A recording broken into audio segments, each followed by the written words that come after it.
السلام علیکم ورحمۃ اللہ۔ سورہ بقرہ مدنی صورت، دوسرے سپارے کا 9واں رکوع، آیت نمبر 199 سے 202۔ اعوذ باللہ من الشیطان الرجیم، بسم اللہ الرحمن الرحیم۔ ثم افیضوا من حیث افاض الناس واستغفروا اللہ ان اللہ غفور الرحیم۔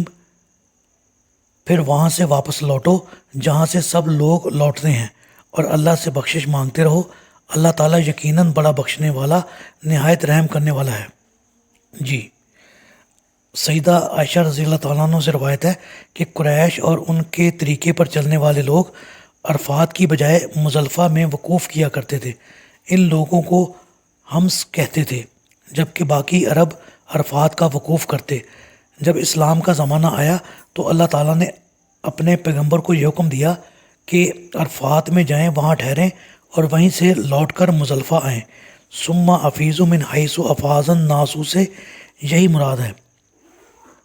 ابن عباس رضی اللہ تعالیٰ عنہ سے روایت ہے کہ جو تمتع کی نیت سے عمرہ کے بعد احرام کھول دے، جب تک حج کا احرام نہ باندھے بیت اللہ کا نفل طواف کرتا رہے، پھر جب حج کا احرام باندھے اور عرفات جانے کو سوار ہو تو حج کے بعد جو قربانی ہو وہ کرے، خواہ اونٹ ہو یا گائے ہو یا بکری ہو۔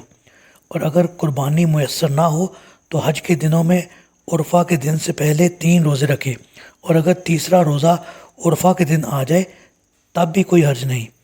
مکہ سے عرفات جائے، وہاں سے عصر کی نماز سے رات کی تاریکی ہونے تک ٹھہرے، پھر عرفات سے اس وقت لوٹے جب دوسرے لوگ لوٹیں، اور سب لوگوں کے ساتھ رات مزدلفہ میں گزارے۔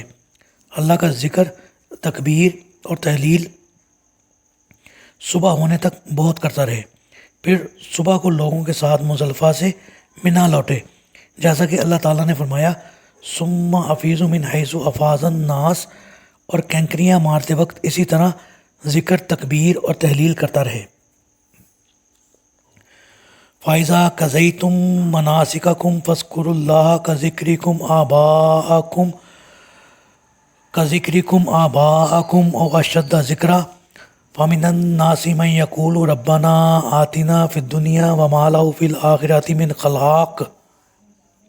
پھر جب تم ارکان حج ادا کر چکو تو اللہ تعالیٰ کو ایسے یاد کرو جیسے تم اپنے آباء و اجداد کو یاد کیا کرتے تھے، یا اس سے بھی بڑھ کر۔ پھر لوگوں میں کچھ تو ایسے ہیں جو کہتے ہیں اے ہمارے رب، ہمیں سب کچھ دنیا میں ہی دے دے، ایسے لوگوں کا آخرت میں کوئی حصہ نہیں۔ وَمِنْهُمْ مَن يَقُولُ رَبَّنَا آتِنَا فِي الدُّنْيَا حَسَنَةً وَفِي الْآخِرَةِ حَسَنَةً وَقِنَا عَذَابَ النَّارِ۔ اور کچھ ایسے ہیں جو کہتے ہیں اے ہمارے رب، ہمیں دنیا میں بھی بھلائی دے اور آخرت میں بھی، اور ہمیں دوزخ کے عذاب سے بچا لے۔ اولئک لہم نصیب مما کسبوا واللہ سریع الحساب۔ ایسے لوگوں کا اپنی اپنی کمائی کے مطابق دونوں جگہ حصہ ہے، اور اللہ تعالیٰ فوراً حساب چکا دینے والا ہے۔ چونکہ دنیا پہلے ہے اور آخرت بعد میں، لہٰذا اللہ تعالیٰ نے دنیا کا پہلے ذکر فرمایا۔ گویا مومن کو دنیا میں بھی اللہ تعالیٰ سے بھلائی مطلوب ہوتی ہے اور آخرت میں بھی۔ پھر بھلائی کے لفظ میں جو وسعت ہے وہ آپ جانتے ہی ہیں۔ یہ دعا بہت جامع قسم کی دعا ہے، اسی لیے رسول اللہ صلی اللہ علیہ وسلم حج کے دوران طواف کرتے وقت اور دوسرے اکثر اوقات میں بھی یہی دعا فرمایا کرتے تھے۔ ان 2 آیات میں ایک دنیا دار اور ایک مومن کے مقاصد زندگی کا تقابل پیش کیا گیا ہے۔